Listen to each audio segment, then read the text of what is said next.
दीपस्तंभ सोन्याचे. दीपस्तंभ सोन्याचे उजळती वाटा सारी, कर्तृत्वाच्या ज्योतीने भारतभू सजली भारी. निष्ठा धैर्य सेवेचा अमर दिवा पेटला, स्वप्नाला दे पंख नवे अन गंध नवा पसरला.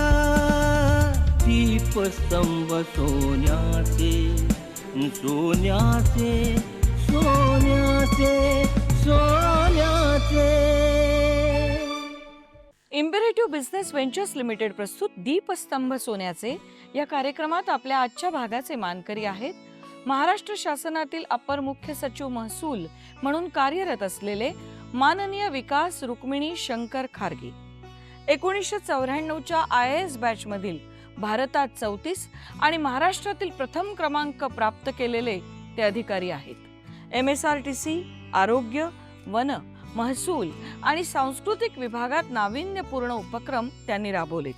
राज्यातील पहिले पेपरलेस ऑफिस निर्माण करून प्रशासन अधिक पारदर्शक बनवणारे आणि जय जय महाराष्ट्र माझा या राज्यगीताच्या उपक्रमात त्यांचा सहभाग अतिशय महत्वाचा होता.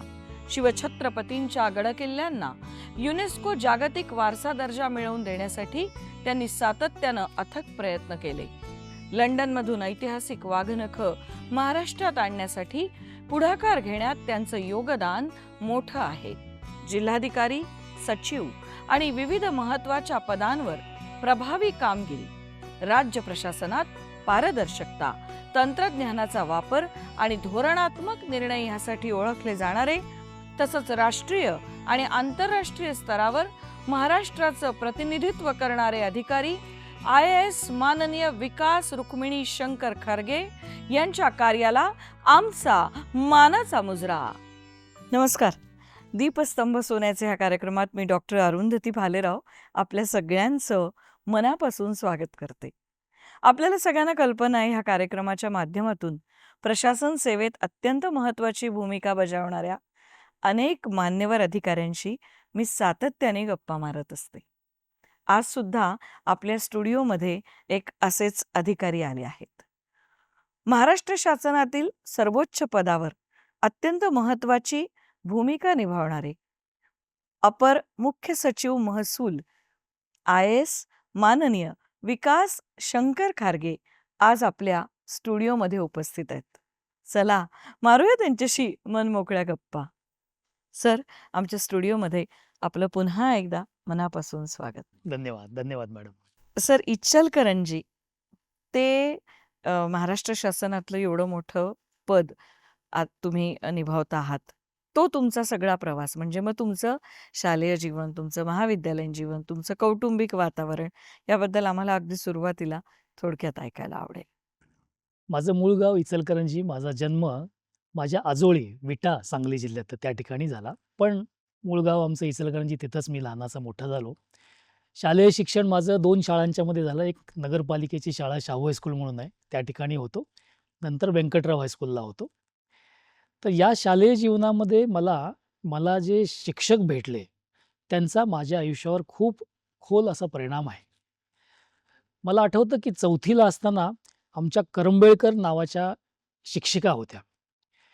4थीला असताना मला अभ्यासाची गोडी लावण्याचं काम त्यांनी केलं. म्हणजे मला शिक्षकांचं महत्त्व हेच वाटतं की शिक्षक हे विद्यार्थ्यांना अभ्यासाची गोडी लावू शकतात. आणि तेव्हापासून जो मला अभ्यास करता आला आवडीनं, ते अगदी IAS होईपर्यंत त्याचं श्रेय मी त्या शिक्षिकेला देतो. त्यानंतर मी व्यंकटराव हायस्कूलला माझे गोगटे सर आणि महाजन सर हे माझे गुरु आहेत. त्यांनी संस्कार जे आहे हे केवळ पुस्तकातून किंवा उपदेश करून त्यांनी नाही केलं, तर कृतीतून त्यांनी केलं. अनेक उपक्रम ते शाळांच्या मध्ये घ्यायचे. जसं गावाच्या बाहेर एक फडकरी ऊस कापणारे लोक बीड जिल्ह्यातले यायचे. तिथं दिवाळीमध्ये आम्ही जायचो, त्यांना फराळाचे जिन्नस द्यायचो. आणि यातून आम्ही संस्कार घेतला की जे दिवाळीच्या आनंदापासून जे मुकलेले असतात त्यांना जर आपल्या आनंदामध्ये समावेश करून घेतला तर आपला आनंद द्विगुणित होतो. हा संस्कार त्या शिक्षकांनी या कृतीतून घडवून दिला. तर असं हे शालेय जीवन अगदी चांगलं गेलं. त्यानंतर मला कौटुंबिक वातावरण कसं होतं? कौटुंबिक माझे आई-वडील हे माझे गुरुच आहेत. त्यांनी मला हां. खूप मोठे संस्कार केले. माझे वडील हे शिक्षक होते. आज त्यांचं वय 96 वर्ष आहे. आई 4 ओह! वर्षापूर्वी दुर्दैवाने गेली. माझी मोठी भावंडं आहेत आणि माझी पत्नी आणि 2 मुलं आणि आता सूनबाई आणि नातू देखील मला आलेला आहे. तर या सगळ्यांनी मला अतिशय म्हणजे तशी बेताचीच परिस्थिती आमची. शिक्षकी घरगुती वातावरण होतं. बदल्या वडिलांच्या बऱ्याच ठिकाणी व्हायच्या. रयत शिक्षण संस्थेमध्ये वडील होते. कर्मवीर भाऊराव अण्णांच्या सोबत ते होते. पण ते संस्कार त्यांनी जे घडवले त्यामुळं चांगलं काम करणं, चांगल्या भावना ठेवणं, सहकार्याची भूमिका, असं वातावरण जे आहे त्या वातावरणातनं मला मोठं होता आलं. त्यानंतर मग शिक्षणासाठी मी 10वी झाल्यानंतर मी कोल्हापूरला गेलो. कोल्हापूरला जिल्ह्याच्या ठिकाणी न्यू कॉलेज मी 11वी-12वी केलं सायन्समध्ये आणि तिथून कारण मी गावात सोय नव्हती. होती पण हे वडिलांची दूरदृष्टी आहे, की जिल्ह्यातलं चांगलं कॉलेज कोणतं आहे, तर त्यावेळी न्यू कॉलेज होतं. तर तिथं इलेक्ट्रॉनिक्स विषय तो जिल्ह्यामध्ये एकमेव ठिकाणी होता. तो मी घेतला. कारण पुढं मला इंजिनिअरिंगला जायचं होतं इलेक्ट्रॉनिक्स विषय. हे आधीच ठरलं हे होतं? म्हणजे वडिलांनी ते त्यावेळी मार्गदर्शन मला केलं. किती छान. वडिलांना श्रेय हे जातं. आणि नंतर पुण्याच्या गव्हर्नमेंट इंजिनिअरिंग कॉलेज COEP जी प्रसिद्ध संस्था आहे, त्या ठिकाणी मला ॲडमिशन मिळाली आणि तिथून मी BE इलेक्ट्रॉनिक्स अँड टेलिकम्युनिकेशनमध्ये मी BE पास आउट झालो. आणि या सर्व प्रवासामध्ये पुण्याला मी आल्यानंतर किंबहुना इचलकरंजी गाव सोडल्यानंतर कोल्हापूर आणि पुणे वेगवेगळ्या ठिकाणी आपण गेल्यानंतर आपल्याला जो एक्सपोजर मिळतो, वेगवेगळी लोकं जे भेटतात आणि वातावरण जे असतं, त्याचा आपल्या व्यक्तिमत्त्वावर खूप चांगला परिणाम होतो. पुण्यामध्ये इंजिनिअरिंगमध्ये मोठं कॉलेज, राहायलाशिवाय हॉस्टेलला होतो. तिथली मित्रमंडळी, तिथल्या वेगवेगळ्या ॲक्टिव्हिटीज, स्वावलंबनाची सवय आपोआपच स्वावलंबनाची लागते. सवय आणि पुण्यातल्या शहरामध्ये ज्या वेगवेगळ्या ॲक्टिव्हिटी असतात, हं, म्हणजे आपण ज्या शहरामध्ये जातो त्याचा फायदा कसा करून घ्यायचा आपल्यावर अवलंबून आहे. बरोबर. सुदैवाने मला तो चांगल्या रीतीनं करता आला. वेगवेगळे उपक्रम त्या ठिकाणी आहेत. वेगवेगळी व्याख्यानं व्हायची. वसंत व्याख्यान मला मी न चुकता परीक्षा असली तरी संध्याकाळी मी जायचो. चांगल्या लोकांना ऐकायला मिळायचं ऐकायला त्यात मिळालं. सातत्याने. महाविद्यालयामध्ये अनेक लोकं व्याख्यानं चांगली असायची. बरोबर. या साऱ्याचा परिणाम हा निश्चितपणे मला सकारात्मक असा झाला आणि मला मग काही प्रेरणा त्यातनं मिळाल्या आणि मग इकडं मी या IASकडे वळलो. आता 1994च्या बॅचमध्ये भारतात 34वे आणि महाराष्ट्रात प्रथम क्रमांकानं तुम्ही UPSC स्पर्धा परीक्षा उत्तीर्ण केली. ही परीक्षा खूप कठीण असते. आम्ही सातत्याने ऐकत असतो. लोकं कितीतरी अटेम्प्ट देत राहतात आणि शेवटी सोडून देतात. एवढं यश मिळवण्यामागचं गुपित काय होतं?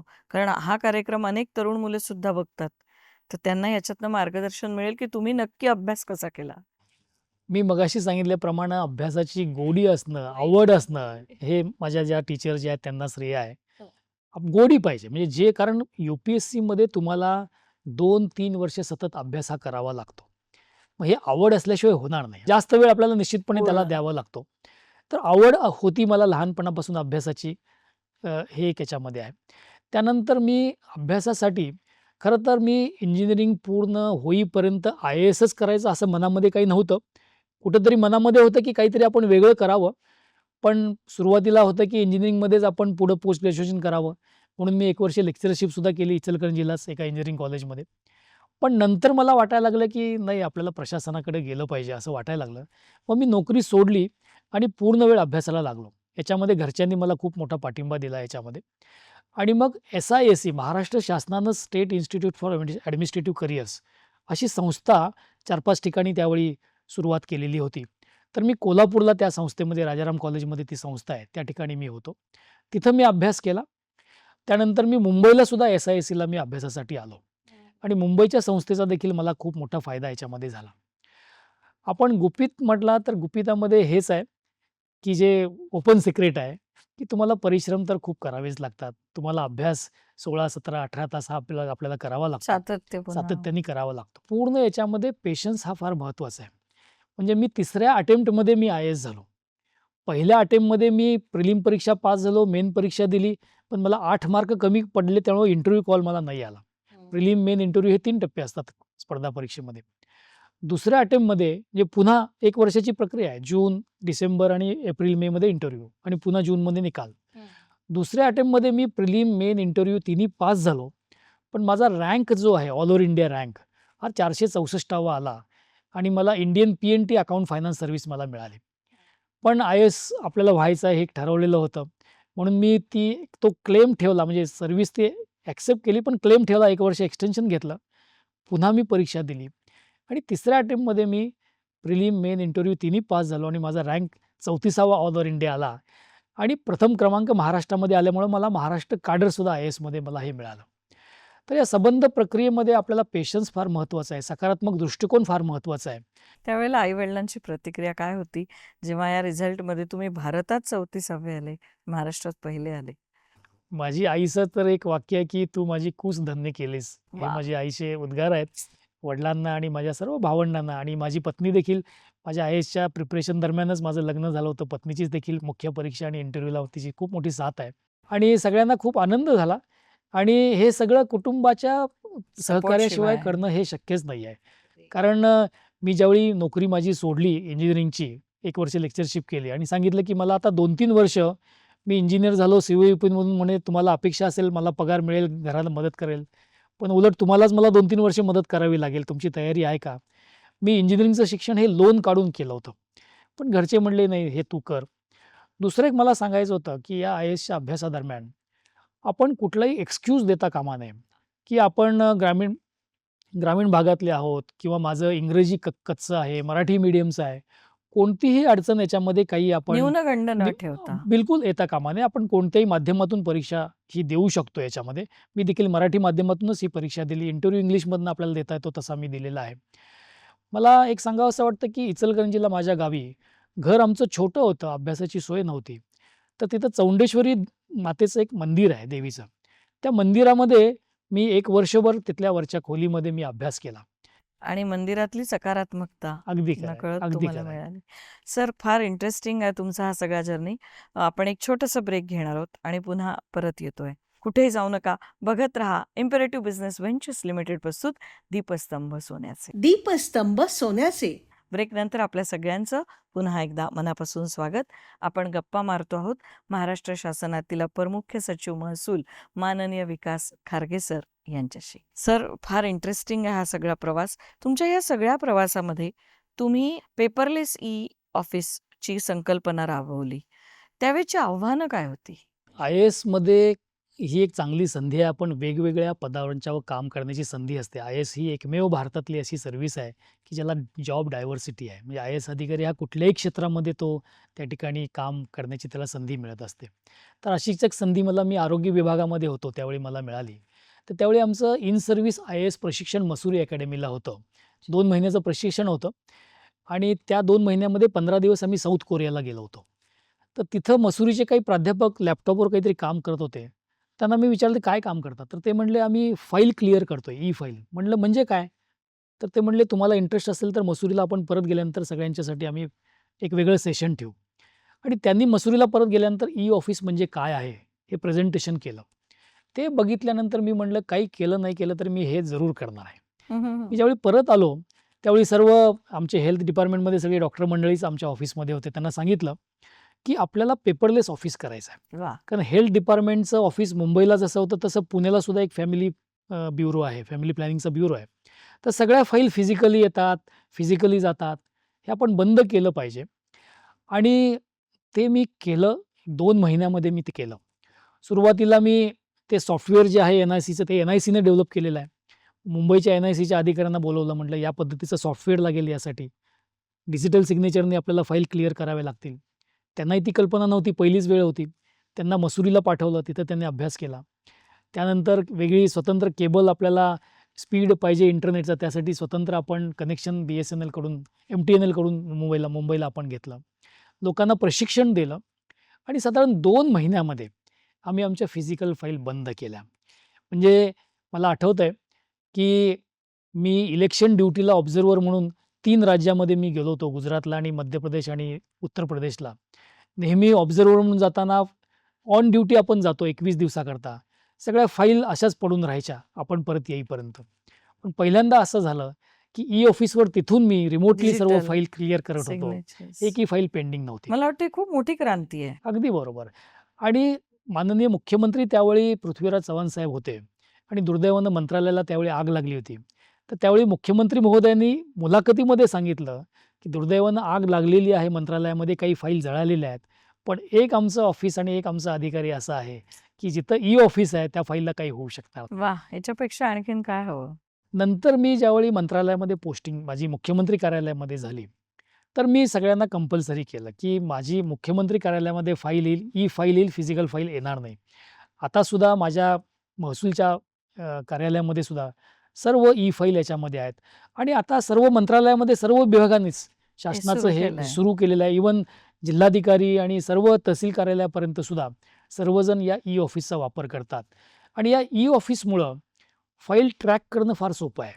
फाईल एकतर गायब तुमची होणारच नाही, गहाळ झाली हा प्रकार येणारच नाही त्याच्यामध्ये. गतीनं काम करता येतं आणि याच्यामध्ये आपण अनेक गोष्टींची जोड देऊ शकतो. जसं मी हेल्थ डिपार्टमेंटमध्ये असताना साधारण 2,000 कोटी रुपयेचं आमचं बजेट त्या NRHMचं असायचं आणि हा पैसा आम्ही अगदी जिल्हा लेव्हलवरनं अगदी PSC सब सेंटरमध्ये वाटायचो.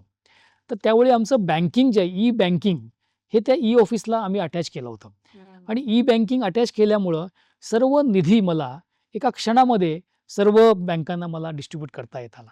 तर टेक्नॉलॉजीचा वापर केल्यामुळे मला असं गतिमानता वाटतं की निश्चितपणे आली. महाराष्ट्रात प्रत्येक ऑफिसमध्ये खरंच फिजिकल फाईल्स पूर्णपणे बंद होऊन ही जर पद्धत सुरू झाली तर याच्यात अनेक चांगल्या गोष्टी पुढे निर्माण होतील.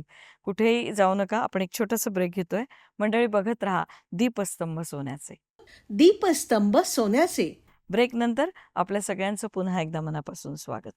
सर, राज्यगीताच्या निर्मितीत तुमचं खूप मोठं योगदान आहे, त्याबद्दल सांगा.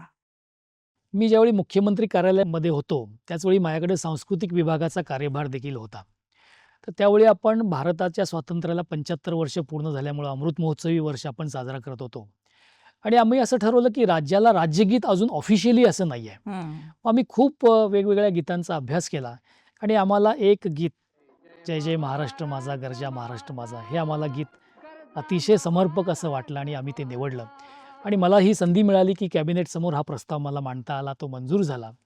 माननीय मुख्यमंत्री महोदय आणि त्यावेळचे तत्कालीन सांस्कृतिक मंत्री महोदय यांनी त्याला मंजुरी दिली, मंजुरी. कॅबिनेटनं मंजुरी दिली आणि त्या गीतामध्ये पहा, हे महाराष्ट्राचं भौगोलिक वर्णन तर आहेतच, महाराष्ट्राच्या माणसाबद्दल देखील वर्णन आहे हो. आणि त्यामध्ये एक वाक्य असं आहे की दिल्लीचे ही तख्त राखतो महाराष्ट्र माझा.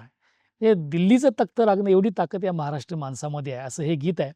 राजा बडे यांनी लिहिलेलं आहे आणि शाहीर साबळे यांनी ते फार सुंदर गाणं घराघरात आहे. गाणं पोचवलेलं अगदी. आहे. तर ते राज्यगीत ज्यावेळी आता विधिमंडळाचे अधिवेशन सुरू असताना ते राज्यगीत वाजवलं जातं.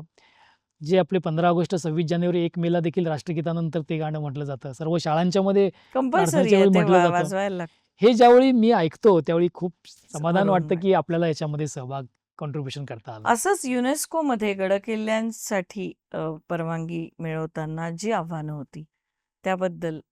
मी पुन्हा स्वतःला भाग्यवान मानतो की छत्रपती शिवाजी महाराजांच्या बद्दल काय माझं नातं आहे मला माहीत नाही, पण मला काम करण्याची संधी मिळाली. एकतर छत्रपती शिवाजी महाराजांची वाघनखं ती लंडनच्या व्हिक्टोरिया अल्बर्ट म्युझियममध्ये होती. ती आणण्यासाठी प्रचंड प्रयत्न आम्हाला करावे लागले. मी स्वतः माननीय आमचे सांस्कृतिक मंत्री सुधीर मुनगंटीवारजी त्यावेळचे, त्यांच्यासोबत मी गेलो, करार केला आणि ते 3 वर्षाकरता आपल्या महाराष्ट्रामध्ये आणलेले आहेत. सध्या ती महाराष्ट्रामध्ये आहेत. ती सातारा, नागपूर, इथं आता कोल्हापूरला सध्या आहेत आणि ती मुंबईमध्ये सुद्धा म्युझियममध्ये छत्रपती शिवाजी महाराज वस्तुसंग्रहालयामध्ये ती येणार आहेत. अवश्य ती पाहावी लोकांनी. दुसरं, छत्रपती शिवाजी महाराजांचं 350वं राज्याभिषेक वर्ष हे आपण साजरा केलं. तर त्याच्यामध्ये अनेक आपण महाराष्ट्रावर वर्षभर महाराष्ट्रामध्ये आपण कार्यक्रम आपण घेतले. केले आणि त्याच्या पुढे जाऊन आपण की छत्रपतींचे 12 गड किल्ले, जे महत्त्वाचे सगळे 12 गड किल्ले आहेत, जे महाराष्ट्रातले 11 आहेत आणि एक जिंजीचा किल्ला 12वा आहे. त्याच्यामध्ये राजगड, रायगड आहे आणि बाकी सगळे प्रतापगड, शिवनेरी सगळे महत्त्वाचे किल्ले आहेत. तर या किल्ल्यांना देखील फार ऐतिहासिक महत्त्व आहे. केवळ हे ऐतिहासिक महत्त्व नाही, त्याला लष्करी स्थापत्यदृष्ट्या देखील महत्त्व आहे. असे हे निश्चित. गड किल्ले महाराष्ट्रातले आहेत. निश्चित. तर यांना आपल्याला जागतिक वारसा स्थळामध्ये आणलं पाहिजे असा विचार आम्ही आणला.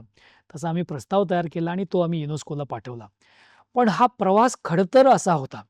याच्यामध्ये युनेस्कोची टेक्निकल बॉडी आयकोमॉस, त्यांच्यासमोर प्रेझेंटेशन करणं, सादरीकरण करणं, डिप्लोमसीचा याच्यामध्ये भाग आहे.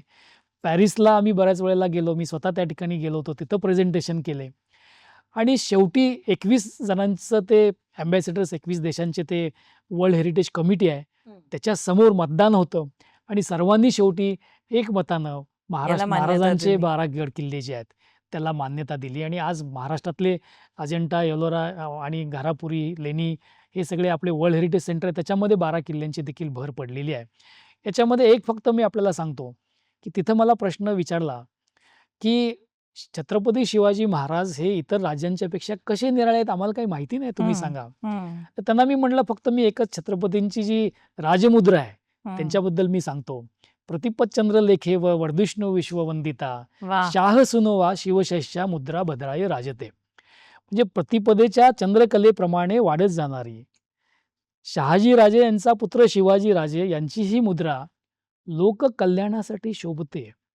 म्हणजे आमचे राजे हे राजे इतरांच्या सारखे नव्हते, हे ते लोकांचे लोककल्याण. रयतेचे राजे होते, लोककल्याणासारखे. अगदी. म्हणजे गुड गव्हर्नन्स हा जो कन्सेप्ट हा छत्रपतींचा आहे. तर हा आमच्या राजांच्या मध्ये इतर राजांच्या पेक्षा निराळेपण आहे, हे मी त्यांना मी सांगता हे आलो. तुमचं खूप मोठं यश आहे. आपण मुलाखतीच्या अगदी अंतिम टप्प्यावर आहोत. मनातला प्रश्न आहे, अनेक आघाड्यांवर लढत असताना ताणतणावाचं नियोजन कसं करता? हे ताणतणावामध्ये पहिल्यापासूनच माझ्या आईवडिलांचे संस्कार, शांततेत सर्व काही काम करायचं, हे मी केलेलं आहे. याशिवाय मी बरेचसे स्पिरिच्युअल थोडा बेस मला आहे आणि आणखी आवडतं. तर मी आर्ट ऑफ लिव्हिंग आहे, विपश्यना आहे, ईशा फाउंडेशनचं इनर इंजिनिअरिंग आहे, ब्रह्माकुमारी आहे, योगा प्राणायाम मी करत असतो. आणि शिवाय घरच्यांच्यासोबत माझी पत्नी आहे, माझी मुलं आहेत आणि मला बासरी वाजवण्याचा छंद आहे.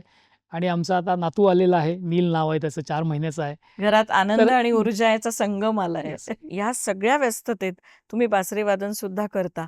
तर तुमच्या बासरीच्या एखाद्या धुननीच आपण या मुलाखतीचा शेवट करूया असं मला येस, येस. Thank you. मी प्रयत्न करतो निश्चितपणे. मी होय. काही प्रोफेशनल बासरी वादक नाहीये, हौसीच आहे. जसा वेळ मिळेल तसा तो मी वाजवण्याचा प्रयत्न करतो.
क्या बात आहे.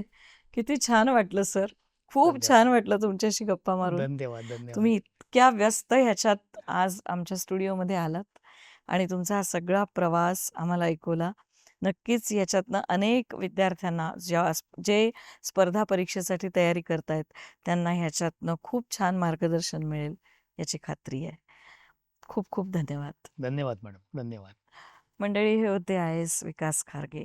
एक सच्चा माणूस, उत्तम व्यक्तिमत्व, कलेची आवड जोपासताना आणि महाराष्ट्र शासनाच्या सर्वोच्च पदावर एक अत्यंत महत्त्वाची भूमिका निभवताना धोरण प्रक्रियेत ज्यांचं मोठं योगदान आहे असे IAS विकास शंकर खारगे सर यांच्याशी मी आत्ता गप्पा मारत होते.